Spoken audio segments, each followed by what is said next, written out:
All sports go through eras. Whether it's the defense-heavy grind of the 2000s NBA or the high-scoring NHL 80s, leagues and teams tend to play with similar styles, gravitating towards a strategy of imitation. Climbing is no different. In the late 1990s, the name of the game was technique. Now, you had strong climbers like Ben Moon and the Huber brothers, but there was a heavy emphasis on not just climbing, but climbing correctly. Good footwork, static moves, stability on slippery holds, these were viewed as being the key features of a good climber. That would change in 2001 when a young American upstart traveled to France and took on the hardest unclimbed project in the world with a style that was completely unique. This was the beginning of the age of Sharma, and he would turn the climbing world on its head with his explosive moves, relaxed attitude, and endless ability to push grades. For more than a decade, Sharma was at the forefront of climbing, and he did so by relying on a style that most people in the 90s would have turned their noses at. This is my analysis of one of the most influential climbers that the world has ever seen. This is the purity of Chris Sharma. Hey everyone, welcome to Climbing Styles, where we break down some of the best climbers in the world to see what makes them special. Today we're going to be looking at Chris Sharma, who was the consensus best climber on the planet for more than a decade and helped to reset a lot of things about climbing culture. Now, in order to understand why Sharma was so influential, you need to understand where climbing was in the late 1990s and the early 2000s when he first came onto the scene. For almost 15 years, Europe had been the dominant force in the climbing world, with a long string of crushers like Jerry Moffat, Wolfgang Gulich, Ben Moon, Patrick Edlinger, and Fred Nicole all laying claim to being the best of their time. What defined this period, aside from a slight disdain for American climbers, was the technical style that was used. Now, obviously climbers like Ben Moon and Wolfgang were incredibly strong, but there was also a heavy emphasis placed on technique and footwork. Look at this video of Ben Moon climbing in Boo, France. Moon pays a lot of attention to his feet, and he does a lot of really nice swivels to keep his hips into the wall. Even here, where his feet do cut going up to the crimp, he immediately puts them back and glues his hips into the wall. This was the accepted style at the time. Climbing had also shifted in regards to training, with people spending more and more time in the gym, working on their finger strength and, to some extent, their public image. Gone were the spiritual days of the dirtbag Yosemite climbers. These were professional athletes, and they treated themselves as such. That's really what the climbing world looked like at the time. Train hard indoors, find brand deals, crush outdoor routes using good footwork and relatively static movements. And then, around 1995, something started to change. First, some 14-year-old kid who no one had ever heard of won the US Bouldering Nationals only 2 years after he started climbing. A year later, he sent Necessary Evil in the Virgin River Gorge, which at 14C was the hardest route in America and one of the hardest routes in the world at the time.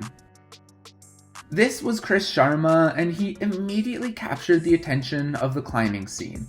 He was featured in the film Masters of Stone 4, and even in these early days, you can see the beginnings of his dynamic style starting to show. Look at this little foot flick he does here, and then again here when he goes for the clip.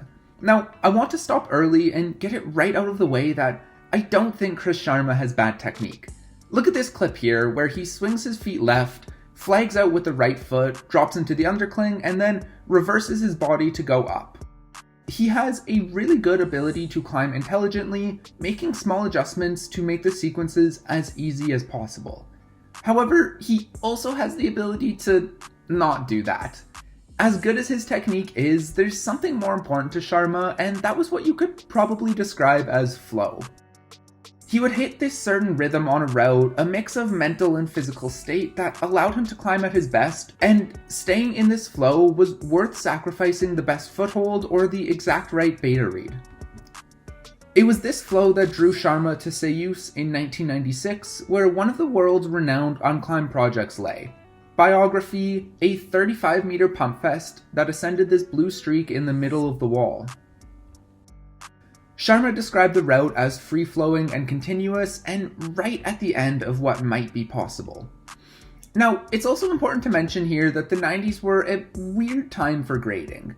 You had scandals like Akira that made everyone hesitant to push grades too high, and there was a firm culture of sandbagging going on at the time.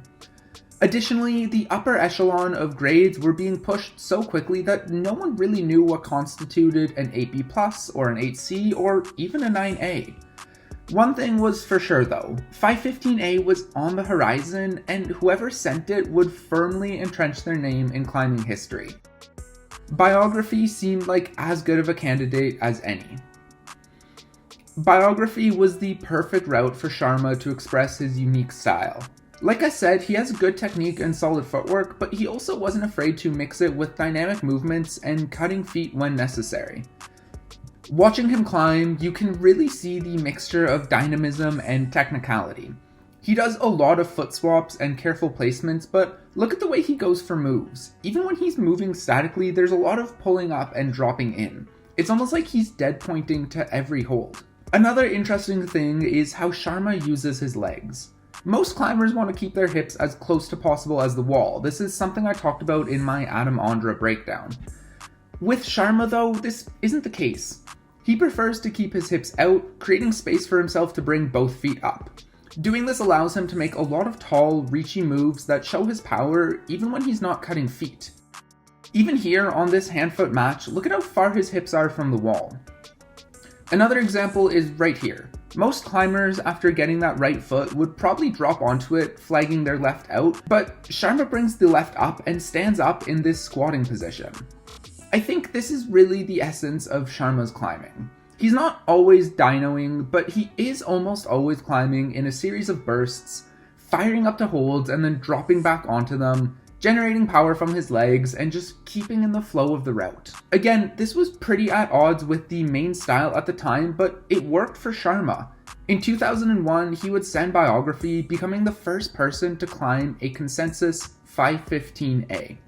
As he got older, I think Sharma started to lean more and more into his dynamic nature.